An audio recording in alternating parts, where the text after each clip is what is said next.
Déjà, Laure, je crois que tu voulais rappeler le contexte la jeunesse du film, ce contexte de production. En fait, l'idée première de Nanni Moretti, après avoir campé un professeur d'histoire, un professeur de mathématiques, il me semble, un curé dans La messe est finie, avait vraiment ce souhait très fort de d'écrire la partition d'un psychanalyste et de l'incarner à l'écran. Donc c'était sa première volonté, avant même d'avoir imaginé cette histoire de deuil et de souffrance partagée, c'était vraiment pour lui-même de s'écrire ce rôle. Ok. J'ai parlé un peu avec Aurore Renaud pour préparer la séance, et elle me racontait elle me disait que donc elle a écrit un livre sur Journal intime, et elle disait qu'elle parlait à propos de Moretti d'une sorte de narcissisme pudique dans sa manière en fait de se mettre en scène dans ses films. C'est-à-dire qu'il est à la fois dans une manière de se présenter vraiment à ses spectateurs, de se mettre un peu à nu, et en même temps d'être dans la retenue. Et je trouve que c'est un film, c'est quelque chose qui est assez sensible dans ce film-là, qui est un mélodrame, mais en même temps un mélodrame quand même plein de pudeur. Et en même temps, il y a toujours ce côté, cette idée de s'exposer. Il y a la scène, par exemple, de la fête foraine, où il se met dans une attraction, et il y a son corps qui est vraiment éprouvé par le mouvement de la machine. Et donc il y a une idée vraiment de don de soi, que je trouve, dans le film. Et qu'on voit aussi dans l'obsession pour le sport. Donc tu auras peut-être quelque chose à dire. Mais en gros, je trouve que il y a une manière aussi d'épuiser les sentiments par le jogging, par le fait de se donner physiquement, qui est assez belle. C'est un homme qui a la passion du sport, vraiment. Lui-même était entre le cinéma et le water-polo pendant des années. Dans tous ses films, il y a toujours un rapport au sport très fort. On pense à Bemous Papam. Dans La messe est finie, le curé joue au foot avec les élèves du catéchisme. La fille joue au basket, le garçon au tennis. Lui-même est coureur. Enfin, ça lui importe vraiment, cet esprit de compétition qu'il reproche à son fils de ne pas avoir.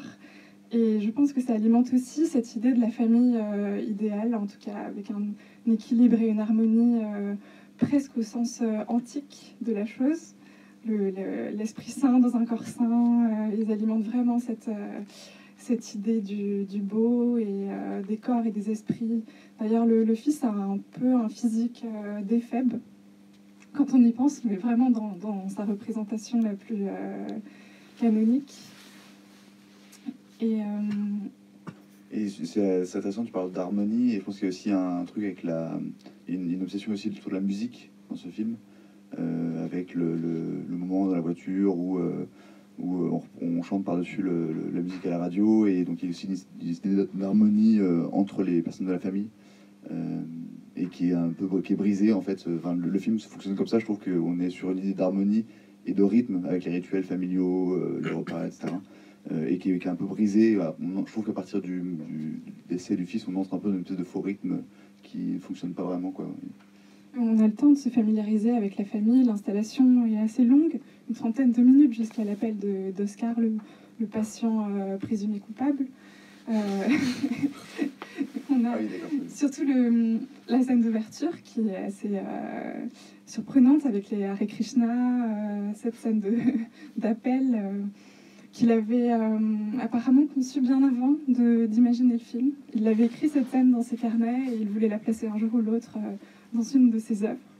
Et c'est arrivé, ça tombe très bien, parce que finalement ça permet de situer un bonheur absolu, extrémiste même, et qui ensuite, auquel il advient le pire. Donc par effet de contraste, ensuite on a cette perturbation. Enfin, il y a quand même la transgression de la première partie avec le vol du fossile. Ouais, comment tu mets en rapport Non, mais je me suis demandé si de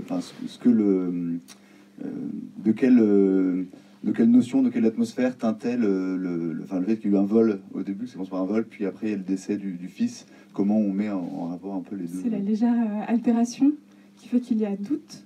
Le père n'est plus sûr de sa cellule familiale, finalement.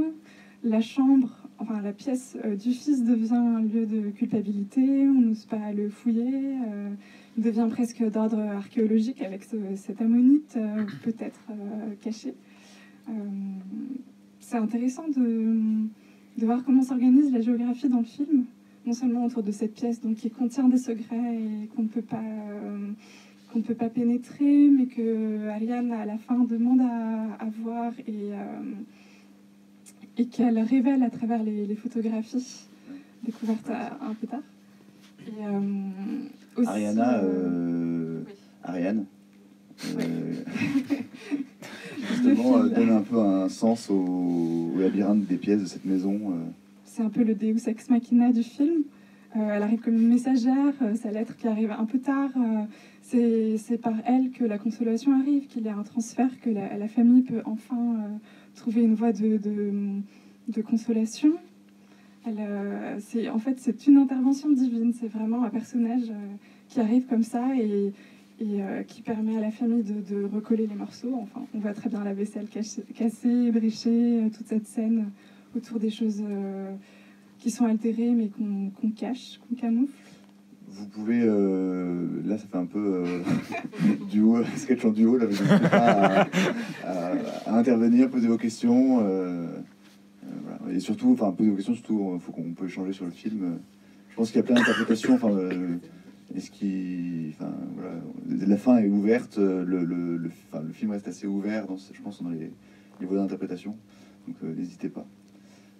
Il y a aussi le choix de la ville de Ancona, à laquelle Moretti tenait beaucoup parce que c'était une ville vraiment de taille moyenne qui lui permettait d'imaginer une communauté que tout le monde, que les habitants de cette ville auraient une proximité qui permettrait à tout le monde de se sentir concerné par un drame personnel. Et une ville de bord de mer, bien sûr, et surtout le fait que une traversée du désert s'inscrive entre deux mers, donc la mer de la mort qui est la mer Adriatique, et puis la traversée finale jusqu'à la Méditerranée qui permet l'apaisement.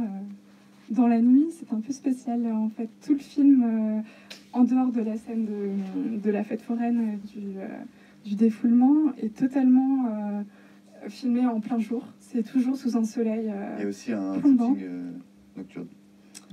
Ok, peut-être crépusculaire, mais non. en dehors de ça, c'est vraiment une mort très apparente qui se fait sous le soleil.